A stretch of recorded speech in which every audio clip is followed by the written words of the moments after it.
அன்பான சொந்தங்கள் அனைவருக்குமே வணக்கம். பரபரப்பா போயிட்டு இருக்க கார்த்திகை தீபம் சீரியல அடுத்தடுத்து மிஸ் பண்ணிடாதீங்க. அதாவது நம்ம சாமுண்டீஸ்வரியை வந்து போலீஸ் அரெஸ்ட் பண்ணிட்டாங்க. அந்த சிவனாண்டி ரொம்ப சந்தோஷப்படுறான். அதாவது காளியம்மாட்ட போய் சித்தி இந்த திருப்பு நம்ம போட்ட பிளான் சக்சஸ் ஆயிட்டு, இனிமேல் அந்த சாமுண்டீஸ்வரி லேசில வெளியே வரவே முடியாது, அவ சொத்து வீடு வாசல் எல்லாத்தையும் இழக்க போறா அப்படின்னு சந்தோஷத்துல இருக்கான். ஆனா நம்ம கார்த்திக் வந்து காப்பாத்த போறாரு சாமுண்டீஸ்வரிய. ஆனா நம்ம ராஜராஜன் வந்து தடுக்கிறாரு. வேண்டாம் மாப்பிள, அதாவது அவட்ட நம்ம எவ்வளவோ சொன்னோம், ஆனா அவ கேட்கல, அவ தண்டனை அணிவிக்கிட்டே அப்படின்னு சொல்றாரு. அதான் ஒரு குட்டி பிரமா பார்க்க போறோம். அதுக்கு முன்னால சீரியல் சேனலுக்கு வந்து லைக் பண்ணுவாங்க, லைக் பண்ணுங்க, சப்ஸ்கிரைப் பண்ணுங்க. அதாவது பாத்தீங்கன்னா நம்ம காளியம்மா வந்து பிளான் போட்டு, அதாவது 2 பேரை போய் சாமுண்டீஸ்வர்ட்ட பேசி நடிக்க சொன்னாங்க. அதே மாதிரி அந்த 2 பேரும் நடிச்சாங்க.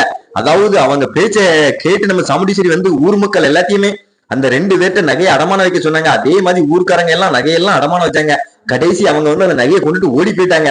அதாவது பாத்தீங்கன்னா இப்ப ஊர் மக்கள் எல்லாம் நம்ம சாமுண்டீஸ்வரி மீது பயங்கர கோபத்துல வந்து கம்ப்ளைண்ட் பண்ணிட்டாங்க. அதாவது போலீஸ்காரங்க வந்து நம்ம சாமுண்டீஸ்வரி வந்து அரெஸ்ட் பண்ணி கூட்டு போறாங்க.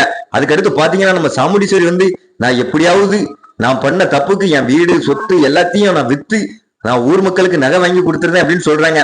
அதுக்கடுத்து பாத்தீங்கன்னா எப்படியாவது இதுல இருந்து அத்தையை காப்பாத்தணும் அப்படின்னு நம்ம கார்த்திக் வந்து நினைக்கிறாரு. அப்ப நம்ம ராஜராஜன் வந்து தடுக்கிறாரு நம்ம கார்த்திகை.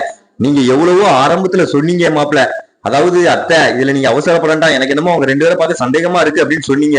ஆனா அவ கொஞ்சமாவது கேட்டாளா, அவ உங்களை கொஞ்சமாவது மதிக்காளா, விடுங்க மாப்பிள்ள அவ கஷ்டப்படட்டு அப்படின்னு சொன்னோடனே இல்ல அத்தை இந்த நிலைமையில பாக்குறதுக்கு என்னால முடியல, எப்படியாவது அத்தையை இந்த பிரச்சனையில இருந்து நம்ம வெளியே கொண்டு வரணும், இதுக்கெல்லாம் முக்கிய காரணம் அந்த காளியம்மா சிவனாண்டி தான் நம்ம நிரூபிக்கணும் அப்படின்னு நம்ம கார்த்திக் வந்து அவங்க 2 பேரையும் தேடி அலையிறாரு. பரபரப்பா போயிட்டு எபிசோட் வந்து மிஸ் பண்ணிடுறாங்க. மறக்காம நம்ம சேனலுக்கு வந்து லைக் பண்ணுவாங்க, லைக் பண்ணுங்க, சப்ஸ்கிரைப் பண்ணுங்க.